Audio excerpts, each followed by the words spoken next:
Hey guys, welcome to episode number 32 of Ask DeFranco's Gym. Today's question comes from Chris. He says, Joe, your speed DVD and manual was a game changer for me. Best product of its kind bar none. And I'm a guy with a speed and track background, so I've studied it all. Quick question.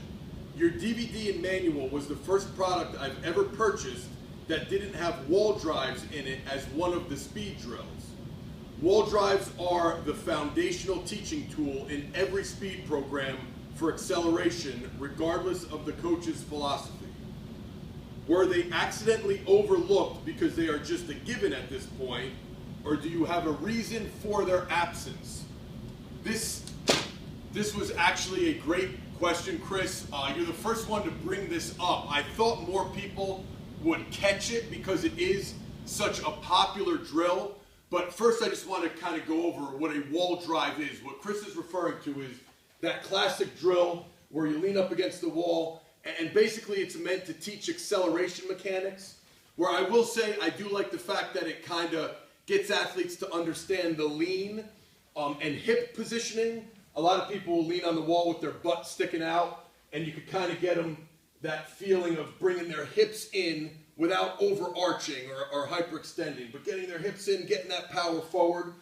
So in that sense, I like it, but then the drill is meant to rehearse the mechanics of the lower body, which is here. We'll do a rep, or we'll do two, and basically, you'll have your coaches stand there and just shout out 1, 1, 2, and the guys just kind of go through the motions with the wall drill.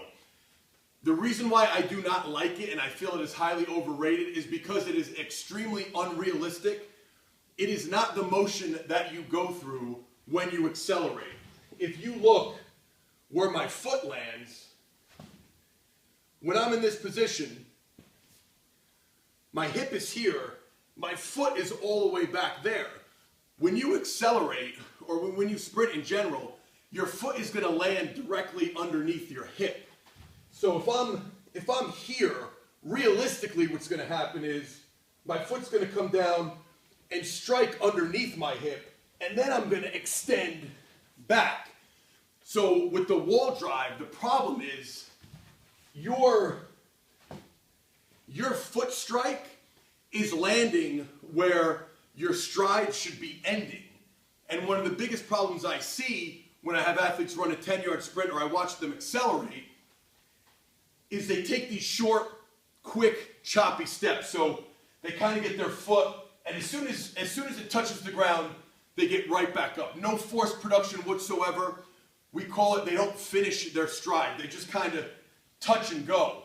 And what this drill is doing is it's reinforcing that touch and go mechanic. So it's unrealistic. I don't like it. I've replaced it with sled marches, prowler marches, heavy-ass sled drags, HASDs. If you ever see any of my programs, that HASD stands for heavy-ass sled drag. And why we do this is,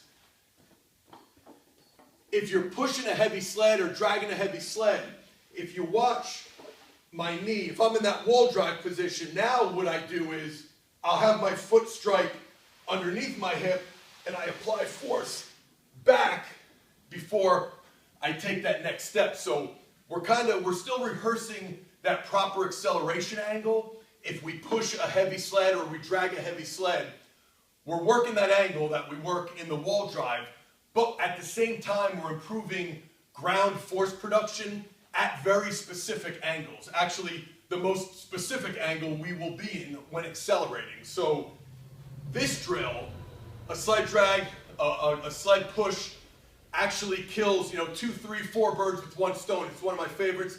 I'm actually giving an entire presentation on it at the Elite FTS Sports Performance Summit in a couple weeks in Ohio.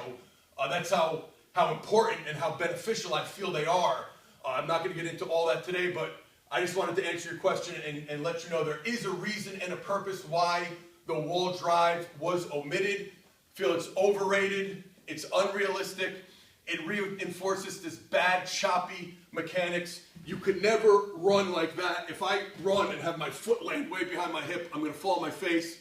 So I've substituted it with a much more practical and proven drill in these sled marches or heavy drags, and we've had great success with it. So hopefully that cleared things up. Let's bag the wall drives from our drills. They should not be a staple in your speed training program.